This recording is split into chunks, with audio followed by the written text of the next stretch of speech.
up, YouTube? Topaz Yates back for another episode of If I Managed. And this time, we're going in on Wale again, but this time, we're going to go from the direction of the executive producer of this Shine album instead of managing him over his career, which is what I did earlier. Like, that was actually the pilot episode of this series, where ultimately, when you break down this whole Shine album, he did a bunch of the aspects of what I said I would do with him, but yet he didn't do them right, to keep it 100 with you. If you go back to that If I Managed episode, what I ultimately said is how he should go ahead and do the commercialized trap rap, but yet he should do it as a parody somewhat and then really try to evolve that sound. And by him evolving that sound, man, and creating something dope out of it, he would have his own Tupac All Eyes on Me moment, as he is a direct bloodline descendant of Tupac. But yet, he didn't do it right. The songs that he had on here that fit into that whole grand scheme of commercialized rap was that Fish and Grits and that Mathematics.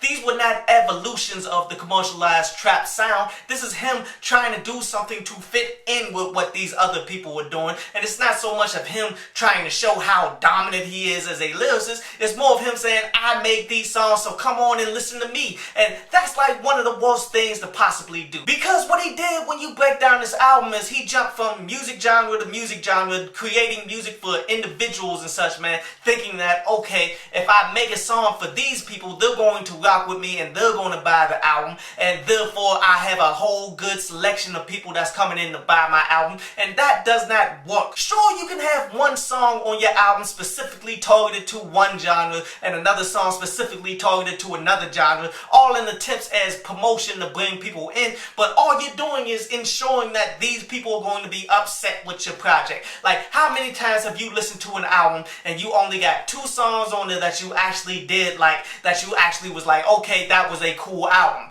Never happens. Everybody who gets 1 or 2 songs off a project, you're upset about it. So what you're doing is you're promoting yourself to all of these other genres, and none of these genres are going to be happy with your music. This is why Wale needs to select one path and run with that joint. And real talk, as I look at this album, man, and all of these songs that he got dedicated, like, he got a couple songs dedicated to dance hall, got a couple songs dedicated to commercialized pop music, got a couple songs dedicated to commercialized trap music, got a song dedicated to bilingual rap. None of these songs were anywhere near the caliber level that he did on this particular project, where he stuck to his core audience and the things that he's known best for, like my favorite songs that I listed off of this. That Thank God, that Scarface, Rose, Gotti, that CC White, and that Smile. And I'm gonna keep it 100 with you, that Thank God has already worn on me to the point that I already X'd it off of my playlist, man. But ultimately, these are the only songs that I would kind of keep for this project, and the rest of them I would scrap. You always want to keep the quality songs, and it just so happens that the quality songs are the ones that he's known for doing rather well throughout all of the years of his history, man. So definitely keep those, especially since you want to keep your core fan base with you anyway. Side note, the thing that really upset me the most about this project is that he did a experimental project where he's doing a bunch of different genres,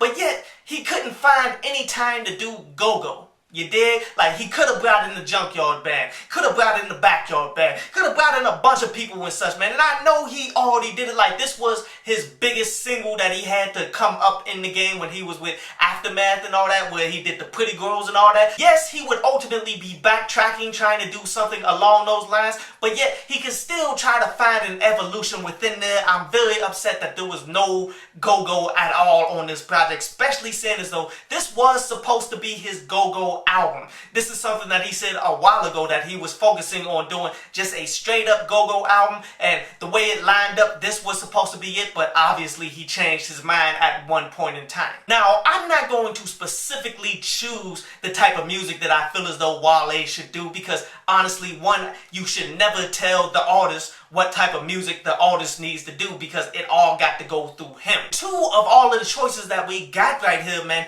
I don't like any of them. That's why I said I'm going to scrap this entire project, but I will start to bring in individuals that can help him do this. What we need is people to come in and help Wale reinvent himself, do completely different music, something completely unique that he can take it and do something on a high level with.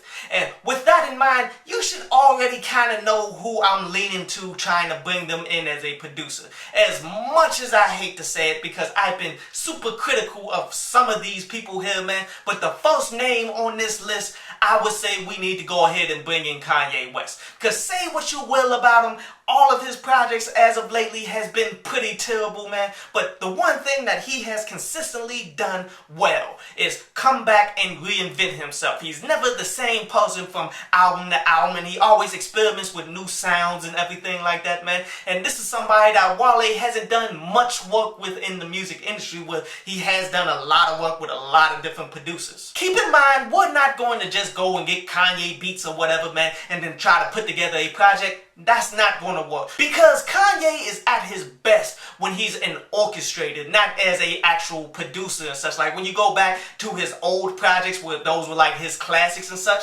he was ultimately there with his ideas on how he wants the beats to go, but he had quality musicians under them playing the keys, playing the guitars, putting it all together, but yet he was the one who was leading people in that direction. And that's what we would need Kanye to do with Wale right here. If we can't get Kanye West, then I'm okay with bringing in Chance the Rapper or Tyler the Creator in the same fashion, you dig? Because neither of them are phenomenal producers as well. They more orchestrate just as much. And the cherry on top of bringing all of these people in is that they have their own core audiences that people tend to follow no matter what they do. They'll tend to listen to it all because this individual produced it and such, man. So it all will help him out, but yet we would just need one of these individuals to come in and help him reinvent himself and create some unique, diverse music with some core producers that's up under these people in the direction. Get one of these people to add 7 more tracks so we can have 11 tracks in total here, man. And I believe that could be the thing that could take Wale to a whole nother level right there. But that is ultimately how I would fix this album, man. Send me a comment if you agree or disagree. I hope you enjoyed the show. You can follow me at Twitter up there, and you can go to downloadpads.com, that's down there, to read today's article.